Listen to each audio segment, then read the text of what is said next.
Partnered by Times Influence.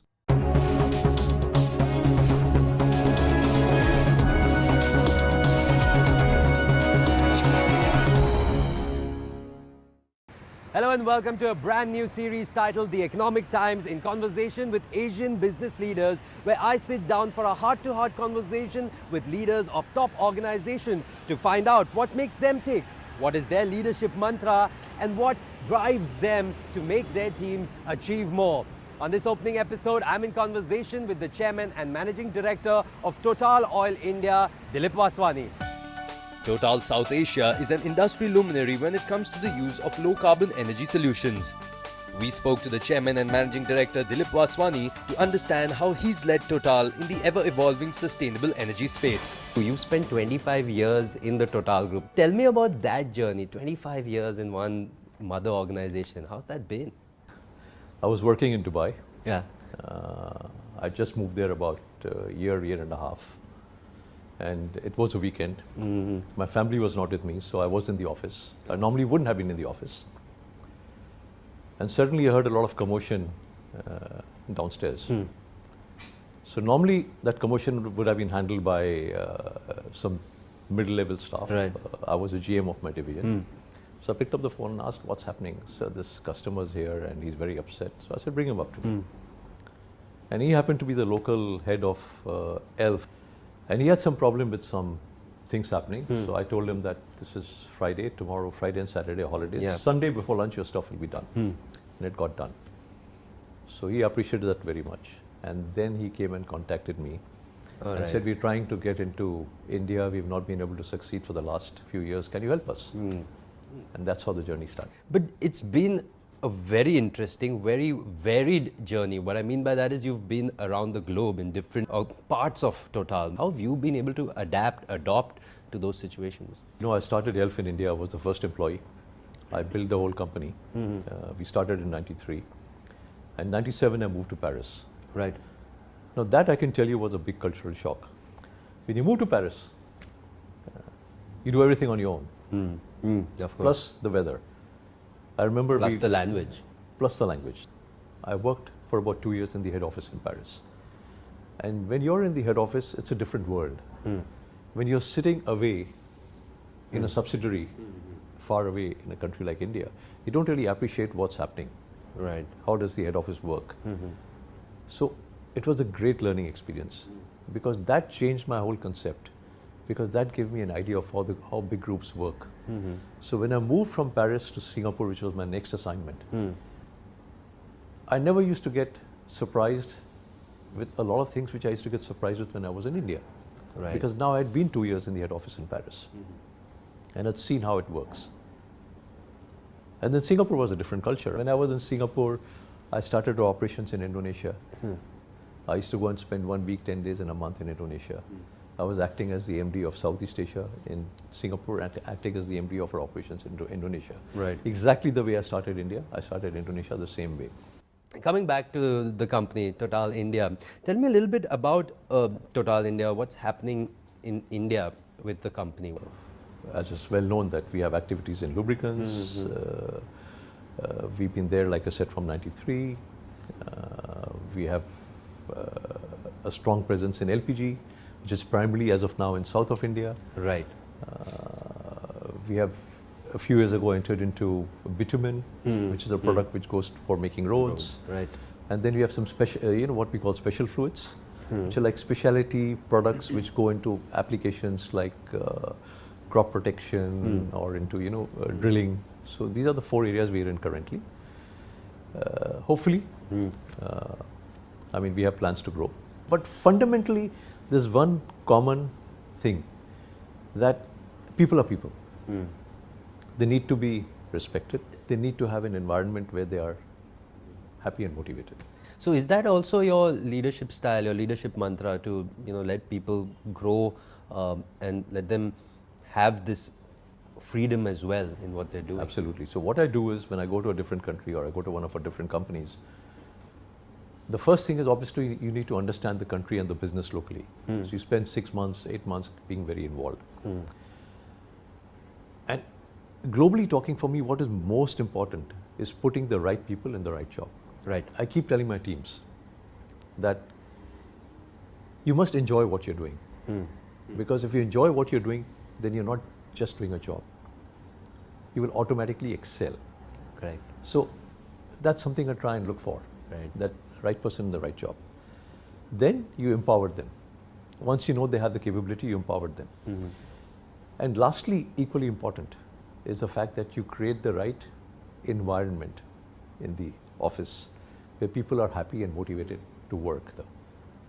So for me, wherever you are in the world, if you have the leadership where the team walks with you and has the same vision as you, you're bound to succeed.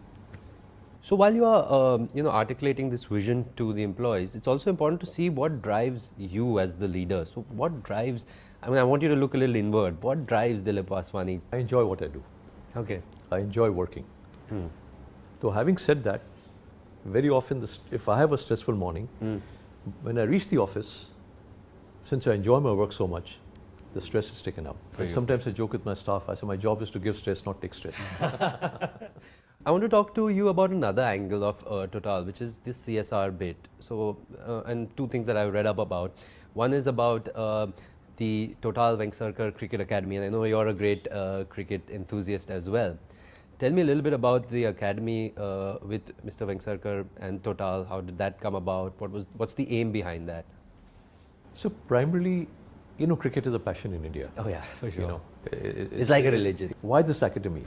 See, what we liked about the concept of this academy is that it's not about picking up a few kids. It's about picking up about 100 kids who are talented. And irrespective of which spectrum of society they come from. So it could be a driver's son, could be a Mali's son. If the guy is talented, he's given an opportunity. And at the academy, everything is covered. Right. The clothing, the kit, even the food, it's all taken care of. Oh, fantastic. So what we are really doing is giving opportunities to kids who normally otherwise would not have had this opportunity of getting this kind of training. They get an opportunity. And we have had a few India cricketers who have come through the academy. There's another initiative that Total has, which is the mechanics program, and I believe about 3,000 mechanics have been trained in about 22 months, which is again a great initiative because in India, of course, we need that vocational training more than we need the book learning. So the concern always is that people are trained, but then are they getting their jobs as well? 60% of the people who have been trained have got jobs, which is a fairly high ratio. Right, true. And I think it's a very good initiative because you give opportunities to people otherwise who would not be sure of what to do with their lives or their careers in the future. So again, like in cricket, we pick up people who are not really from the highest position in society. We pick them up and we train them, and then we try and place them in different companies. Of course, we do it through a NGO who partners with us. And now, as a next step, what we're doing is, because since I've come back, I've realized, and I think we all know that, I've grown up in India, that road safety, the number of accidents we have on Indian roads are tremendous. Yeah. So now we are working towards partnering with, again, a kind of an NGO to see whether we can pick up drivers and train them, because we believe that will increase safety on the roads of India. I think which is a very important initiative. Yes, totally agree with you. It's totally required in our country right now. Whenever you talk about leadership rather, everybody has a mentor or someone that they look up to or someone that they kind of take learnings from. Any personality that you look up to that you might have either met or read about or seen, heard, that you kind of learned from and kind of adapted into your leadership style? See, for me, I think life is a learning process. I think we should learn from everybody and anybody. So for me, it's not just one person. So it could be a personality who is well known worldwide. It could be my driver. Right. It could be my T-boy. One personality who I want to emulate is my mother. She is 92 years old. Yes. And even today, she goes to a school where she used to be the principal and now she's a managing trustee. Okay. Monday to Saturday, 10 to 3 or 4, at the age of 92. Wow. So that's what I want to be. When people ask me, when will you retire? Yeah. I say never. Because I want to keep working, keep doing something, keep being occupied. Dilip, before we wind up, I have a fun last segment, which is a rapid fire round. So I have 5 questions for you. Quick answers, all right? Here we go. The best book that you've read or the best movie that you've watched? There was an authoress known as Ayn Rand. Yeah. So Fountainhead, Atlas Shrugged. Favorite actor or actress? Actually, the people in my office I work with, in different countries, because I'm sure half the time they put on an act in front of me. Maybe we should get Total and Filmfare to do an awards for you in your office together. We did it in Philippines. We had an Oscar night for a Christmas party where all the staff participated, and we chose people. We got people from outside to choose. Okay. Oh, okay. Fantastic. All right. Now, the travel destination that's on the top of your bucket list? The only continent I haven't been to is South America. Okay. So I would love to go to a country or two in that continent. All right.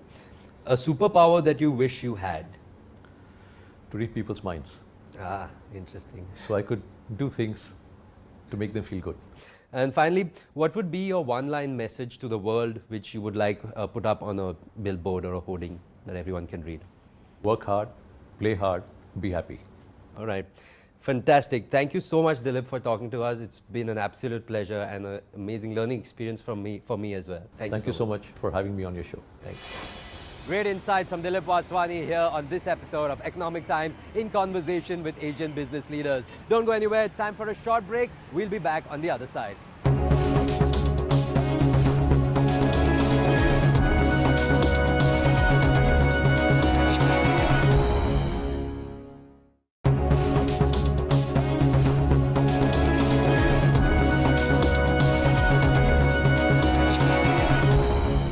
Welcome back to the Economic Times in conversation with Asian business leaders, where I sit down with the heads of leading organizations to find out what makes them tick, what is their leadership mantra, and how do they motivate their teams to achieve more. Now, after an oil and gas major, I sit down with the head of an organization that is from a connected industry. That's right, I meet the country CEO and managing director of Renault India operations, Sumit Sawhney. European automobile manufacturer Renault has received a warm welcome in the Indian market. We caught up with the country CEO and managing director Sumit Sawhney to explore his approach to establishing the automobile brand's leadership across the Indian subcontinent. I want you to look a little bit into your personal life. So I know as a kid you wanted to be a fighter pilot. Yes. But clearly now you're fighting different battles at the helm of a car company here in India. I think, I landed up in automotive by default. Okay. I wanted always to be a pilot. Unfortunately, I was not able to make it, and then I was thinking what to do in my life. But finally, as luck would have been, I ended up into automotive space. Yeah. And then I realized that, okay, if I can't try to catch the speed in the sky, at least I should try and catch the speed on the road. And that's how my automotive career started. So I love automobile. This is the first biggest, I would say, from a value perspective, asset a person acquires in his life. Yes. So a lot of emotions which are attached to a car. So car is actually not an asset, it is also a personality of a person. So I think, in last couple of years, what I have spent in this industry, it's a fantastic industry to be in. Once an automotive guy, always an automotive guy. It's a great time to be in the auto industry in India. According to the latest figures by Siam, the industry grew 14.78% year on year with sales of over 29 million vehicles. Do you think the coming financial year will also be such a good one for the Indian auto industry? See, Indian automobile industry is clearly poised to be the third largest automobile market in the world by 2021. And this is on the back of a modest CAGR of 9%. So clearly India will be the third largest market, and I think, looking to the economic conditions and the growth what we are seeing in the country, I think this industry, which largely is the backbone of economy, will continue to grow. Looking at the other companies that came in much earlier in India, Renault's come in a little later. But now do you think you're punching above your weight in all kinds of segments here in India? See, for me, when we came to India, the strategy was to find the depth in your business. So yes, we are the youngest brand in India, just 6 years old. But over a period of last 6 years, we have become now #1 European brand in this country. selling over 100,000 cars every year consistently for last 2 years. But we have a long way to go. And I think what is very important in a country like India is that you need to succeed in the segments. You don't need a Christmas tree of products. So I think Quid, which is a very strong player in its segment, Duster was able to establish a new segment. And yes, we are here in India to grow, and you will see in futures Renault bringing in more cars to strengthen its position, and trying to cover more and more segments. I believe for a foreign company that comes into the country, it's really important to have their finger on the pulse of the Indian consumer. Has Renault perfected that? No, I won't say Renault has perfected that because we are learning. We are still in a learning curve. And being the youngest, obviously, we are taking our own time. So, example, when we wanted to come with Duster in SUV segment, we had no clue of this segment. But we got the right product, and then it succeeded. Same as with Quid.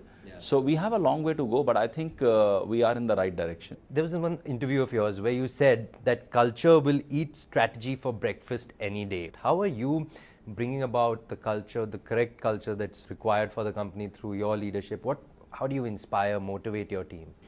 So to have the right people, people, those who have got passion towards automotive, people, those who are committed to do something, above and beyond their call of duty. And once you have the right people on the board, then most important thing for any leader is to give them empowerment. What is your leadership mantra?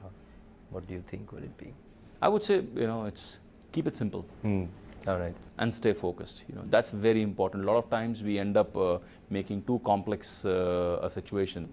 And to stay focused, rather than doing too many things at one point of time. So instead of launching, 2 cars every year, we said, no, we will launch a car every year or every 1.5 years, but first we will make it successful and then move on to the next one. Any personalities that you look up to? And again, this could be not just famous personalities, maybe someone from your personal life also. You have to meet more and more people, and you try to learn from them. You can learn from their success and you can learn from their failures. Right. And I think that's most important. I have learned a lot, not only from the more known personalities, but I think I learn every day, even from our young managers, because sometimes we think that you only get learnings from people, those who have arrived in life or they are more established. But no, I think we need to learn from the next generation which is coming up, because their way of thinking is much different than what we have today. So learning has to be every day. So when you look at the Indian automobile industry, it's exciting times the way ahead also. We're talking electric vehicles, we're talking autonomous vehicles, car sharing, cab hailing services. How is Renault India gearing up for this rapidly changing industry scenario in India? After working and seeing a lot of markets across the globe, India is a very complicated market. So you need to have a right product with right features, right value, right timing, and with right strategy. That's very important. The challenges what I'm seeing, or the opportunities what I'm seeing, is that the world is moving towards more autonomous, connected, and electric vehicles. Right. So clearly, if I see from a Renault's position, we have been able to bring right product at right time with Duster, with Quid, and you will see a lot more coming in future. Another important thing is that if you have to succeed in a market like India, you have to highly localize yourself. So with Quid, we were the first manufacturer to do 98% localization. And you will see very high localization also coming up in our future products. And for future technologies, whether it is autonomous, connected, or electric, yes, we are well poised as a group. We are evaluating all the options, and you will see Renault there, with others, as and when we see India moving more strongly towards these technologies. One of the other thing which was very important for us to succeed in India was to establish a strong runway, because if you are in India, you can't have a half-hearted approach. This is not a market where you can have a half-hearted approach. We have got a technology center in India, which today has over 6,000 people working, not only for India, but outside of India also. Then we have got 2 design centers in India, because Indian customers are very different. Now, these design centers are not only servicing India, but they are taking key inputs from India and also supporting our global centers. So this was a strong, I would say, a runway which was established for us before we wanted to succeed. If you look at the Indian auto industry, what is the one thing in the future that fills you with the most optimism, and the one thing that is your biggest fear? India will be the third largest automobile market in the world by 2021. But India is roughly 20 cars over 1,000 people. When we compare countries in Europe which are over 500. So clearly a huge opportunity. The GDP is consistently growing, and the forecast is 7% plus. We are seeing disposable incomes going up. So clearly with this kind of population and the economic growth, sky would be the limit. Right. But the challenge is definitely going to be there on infrastructure. Infrastructure needs to really improve. And I think that's my concern on the policies from the government side. This is the business where you have to plan much in advance. So we need consistent policies, not wavering, long-term policies. And I think if long-term policies with right infrastructure growth is in place, I think this would be probably the second largest market in the world very soon. Okay, before I let you go, I have this special segment that I do here. It's called a rapid fire round. So I have a couple of questions, so you can answer them as fast as the speed limit allows you to. Okay, what is the best book that you've ever read? Recently I read a book which was the journey of American saint, so Swami Radha Swami, the American saint who now lives in Mumbai. Very inspiring one, talking about how the Indian culture is much different and seeing from an American's eye. So it was pretty interesting. Okay, very nice. A profession you wish you could do? So I'll again say, aviation, to be a pilot, but now I can't be. But yes, if now given a choice, and if I can really learn, I would definitely like to be a doctor, a surgeon especially, and how can I impact more and more lives? That's something, which is very close to my heart. A superpower that you wish you had? I have a lot of interest on the philanthropic side, and my family trust is running hospital. Given a choice, I would really like the healthcare in this country to improve. The most important invention according to you? There's only one invention which I think and is most important for me is when I was a kid and we used to make overseas calls. I always used to wish booking a trunk call. I said is it possible one day in my life to see people live? So for me the biggest invention in life even till today is that Skype or the FaceTime, and where you can see your near and dear ones at any point of time. I think this still remains the biggest invention in my lifetime. Fantastic. If not at home or office, where would one find you?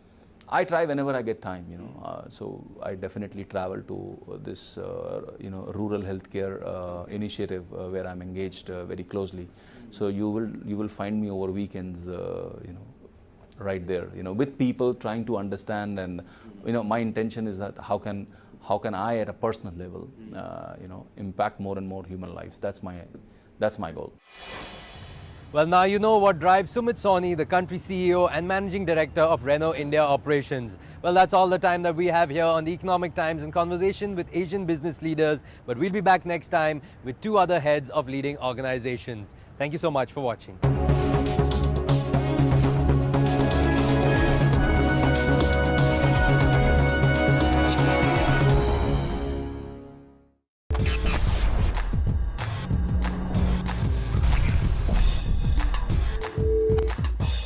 Partnered by Times Influence.